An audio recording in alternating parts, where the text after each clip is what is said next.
আসসালামু আলাইকুম গাইজ, আশা করি আল্লাহর রহমতে সকলেই ভালো আছেন। তো আজকে আপনাদের জন্য নিয়ে এসেছি তুলসী পাতার চা। তো এই চা বানানোর জন্য আমি প্রথমে নিয়ে নিয়েছি তুলসী পাতা, আদা থেতো করে নিয়েছি এবং লেবু কাট করে নিয়েছি ছোট ছোট পিস করে। তো আমি একটি পাতিলে গরম পানি বসিয়ে দিব এবং তার মধ্যে দিয়ে দিব পরিমাণ মতো চিনি, দিয়ে দিব স্বাদ মতো লবণ, আরও অ্যাড করে দিব টুকরো টুকরো করে কেটে রাখা লেবুগুলা এবং থেতো করে রাখা আদাগুলো। এবার পানিগুলো যখন ভালোভাবে বয়েল হবে তখন আমি সেখানে অ্যাড করে দিব লং, এলাচ, দারচিনিগুলো। এবার আমি দিয়ে দিব তুলসী পাতা, ভালোভাবে নেড়ে চেড়ে মিক্স করে নিব। সাথে দিয়ে দিচ্ছি তেজপাতা এবং দিয়ে দিব ইস্পাহানি চা পাতিগুলা। সুন্দর একটা কালার চলে আসছে, দেখুন অসাম একটা কালার।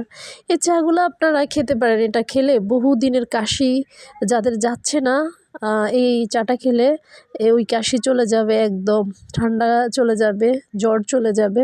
জড়িবুটিওয়ালা চা আমি এটাকে বলি। আমার জ্বর ঠান্ডা লাগলে আমি চাটা খাই। অসম্ভব সুন্দর একটা কালার আসছে। তো আপনারাও এভাবে বানিয়ে নিতে পারেন তুলসী পাতার চা। ধন্যবাদ।